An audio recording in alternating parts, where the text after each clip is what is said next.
And good evening, Australia. Welcome to the show. It's Tough Times Never Last. I'm Michael Kuzilny and hope you're having a lovely Wednesday night. If you go through a tough time at the moment, hope you're getting over it. Just remember, though, we all go through tough times, whether it's a relationship breakup, whether it's some drama at work or bankruptcy. But I think that all those tough times make us stronger and wiser. On the couch tonight, we've got a terrific fella, and I'm proud to call him a good mate of mine. I've known him for quite a few years. He's been a social worker for more than 30 years, helping young fellas on the street and also older people. He's recently been inducted into the Hall of Fame of Boxing, an ex-Commonwealth lightweight boxing champion. But all round, you're a terrific fella, Henry. Thank you, Michael. And it's good that I can interview you so often, Henry, because I can smile, because when I sit here with some of the reformed so-called criminals, it's always very serious, isn't it? Well, life is very serious. Shouldn't be, but it is, unfortunately. Yes, and you're always smiling on that. But I did some research on you, and it all happened, Henry. They say Henry Nissen was born in 1948 in a displaced persons camp in Europe to Polish Jewish parents who fled the Nazis. You came to Australia at the age of 1. Yes, that's right. And I believe Mum was very sick, and you ended up in children's homes for a while. Yes, well, my father and mother had a hard time because they lost most of their family during the war. My father fled from Poland into Russia. My mother fled from Ukraine into Russia. They met up and they were in a displaced persons camp in Belsen in Germany after the war. Yes. And then my older brother Solly was born, and then my twin brother Leon and I were born a year later. And then we came to Australia a year later, so I was 1 year old. 1 year old, so we've got something in common there, because my mum and dad are Ukrainian background, and I was born in Germany as well, except I'm not Jewish. But folks, the great thing about Henry is, some people are Catholic, others are Jewish, other Buddhism, the Freemasons, and they belong into their little groups, the politics of numbers, and they say, well, we're right and you're wrong. The good thing about Henry is that he says, I love them all. He studied Buddhism in India. He's of Jewish background, but he goes to the Church of Christianity, and that's what I like about you, because I'm the same. My wife's a Catholic. Well, that's right. My kids. So I've got to be more understanding. Oh, you've got to be a bit more understanding, but it's good to appreciate them all, isn't it? It is. Because otherwise, we're saying, well, we're right and you're wrong. Well, really, all religions teach the theory of God and life in their ways, so they do differ in the different ways that they preach, but the story is all the same. The story is all the same. And I suppose at the end of the day... day... And we're all brothers and sisters. At the end of the day, it doesn't matter whether people say, look, I don't believe in God and all this sort of stuff. I see in the courts all the time, people are too scared to swear on the Bible because they're convinced there's no God. But whatever there is, we all know there's something or some higher power, because every cause has a reaction, doesn't it? That's right. The people who rip people off and who cheat people and who backstab, it always comes back to them, doesn't it? It does. I've never met a crook who made millions of dollars and then ended up being happy in his retirement. That's right. They're all gone.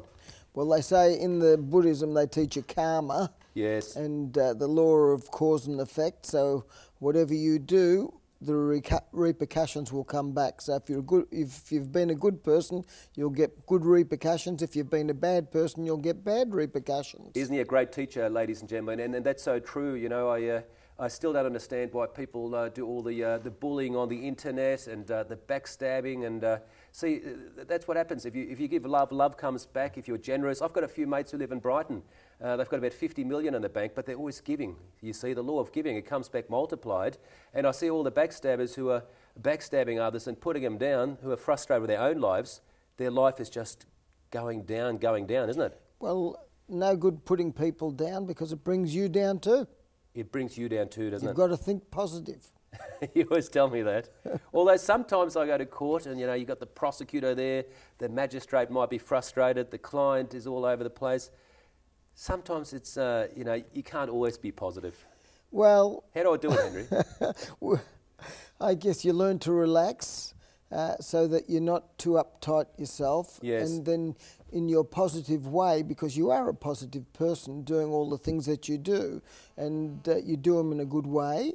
So you use that ethic and you present your case and present what you've got, and it all works out in the end. It all works out. And viewers, you know, I've been meditating for 15 years, and Henry Nissen here, he meditates too. We just sort of take out an hour out of each day and just get into that calm space. But, you know, meditation's fantastic. It's been around in the East for about 2,500 years, but in the West only about 15 years, and not too many people do it. They think it's stupid and a waste of time.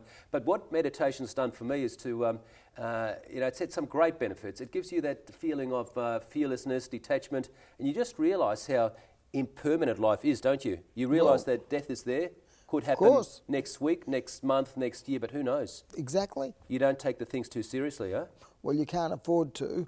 I mean, as long as you try your best to work things through and keep trying, never give up. That's exactly right, Henry. And I was very down about 17 years ago. I split up with my first wife. She played up on me. I married this, I was a policeman at the time at Frankston. I married this good-looking blonde with, you know, long legs and, you know, big boobs and everything. And she played up on me. And I thought, Henry, it was the worst thing ever. Well, it would be. It was at the time, but when you look back at it now, she did you a favour. It made me get out of the coppers and study law.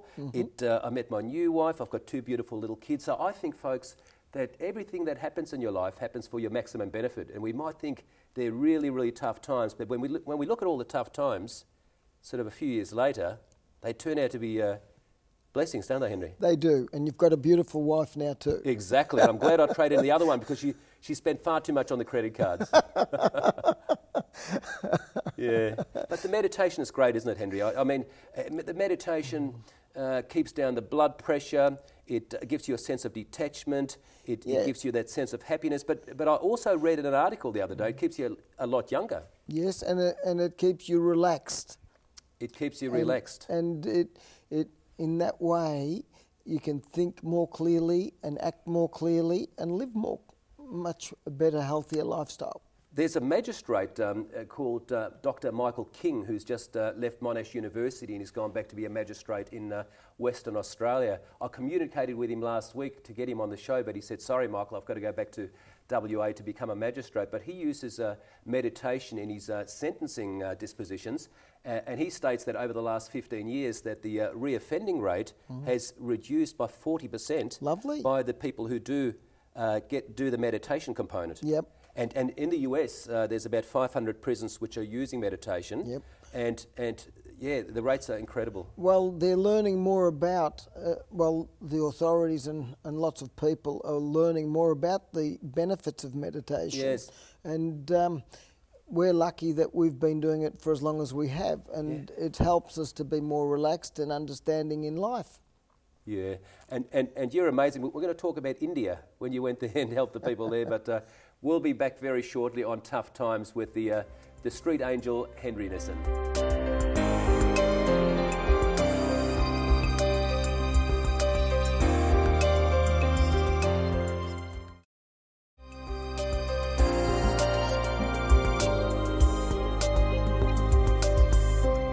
Welcome back to the show. Tough times never last, but tough people do, and you're one of those tough people, viewers.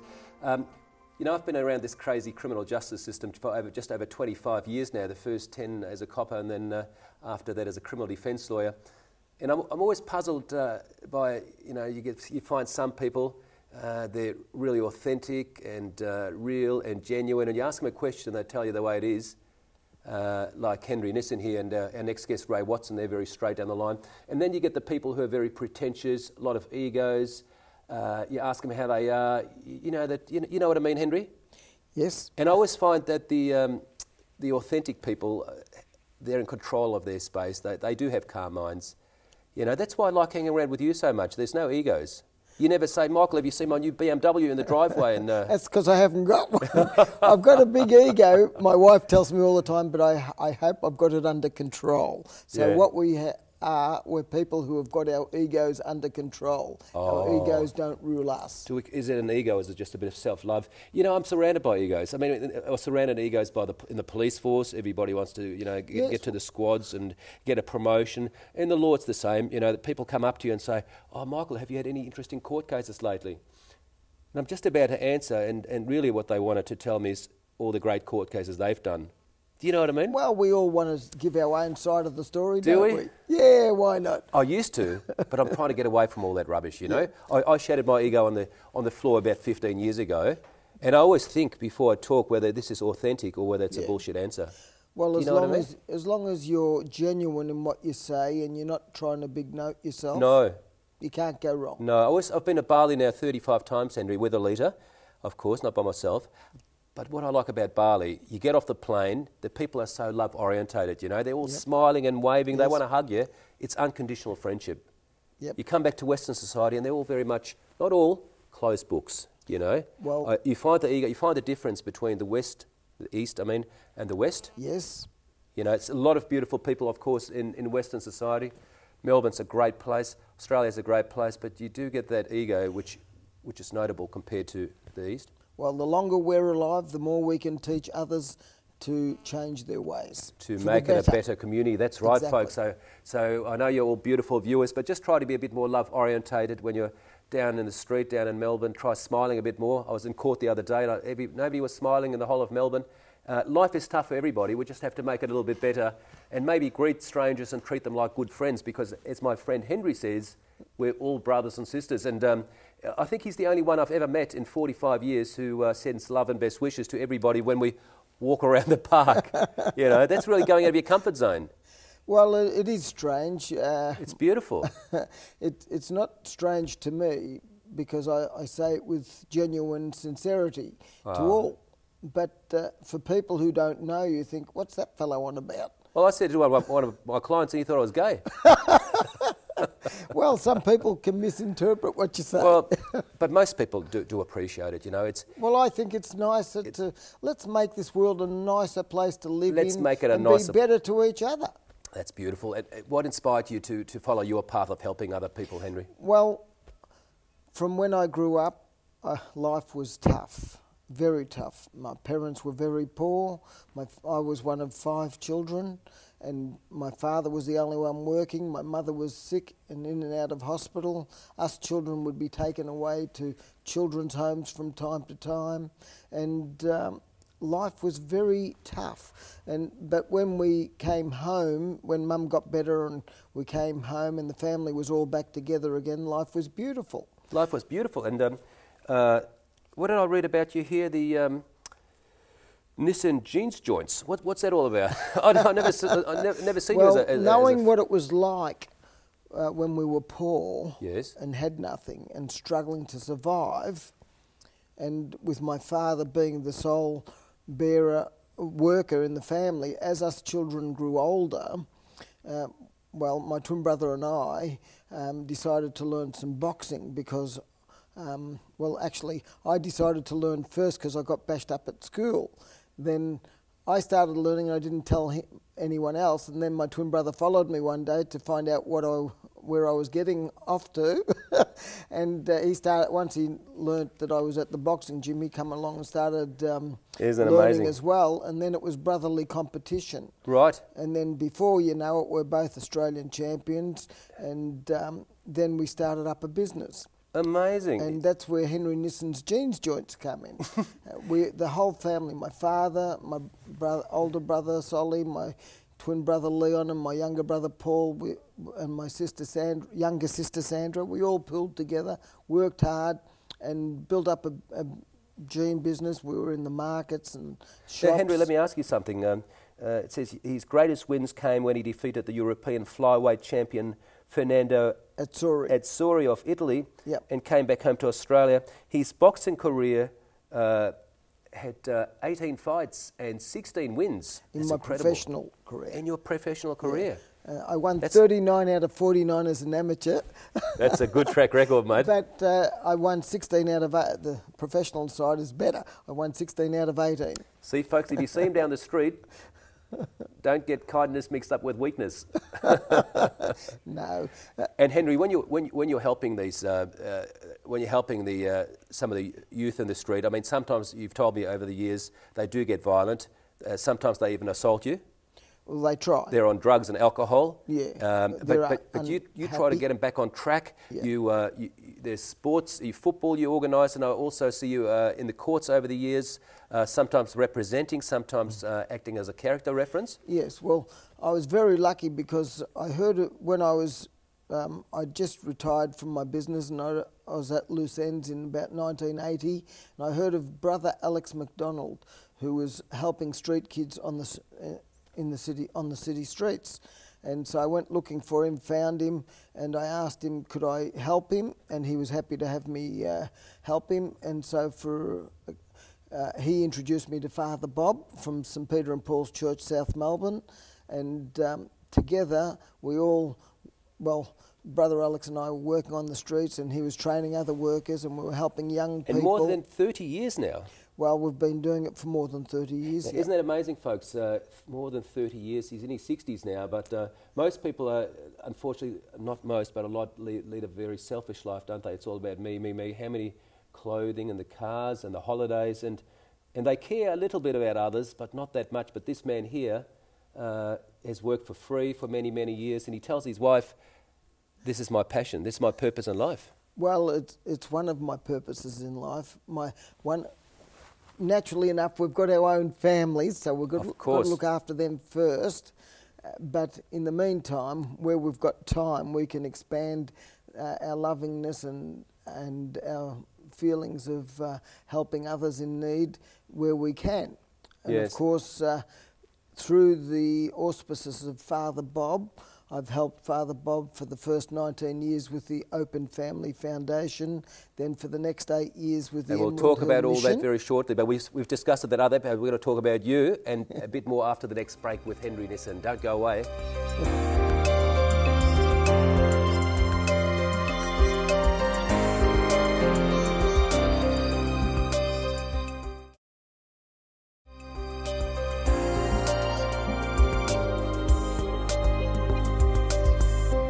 Welcome back to the show. I'm Michael Kuzilny, and remember, tough times never last.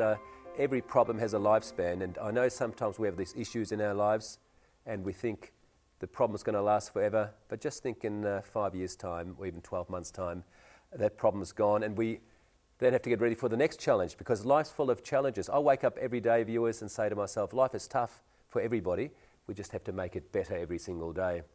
And just go out with the notion that everything that happens in your life happens for your very maximum benefit. There's always a lesson to learn, Henry, there certainly is. Lots of lessons there.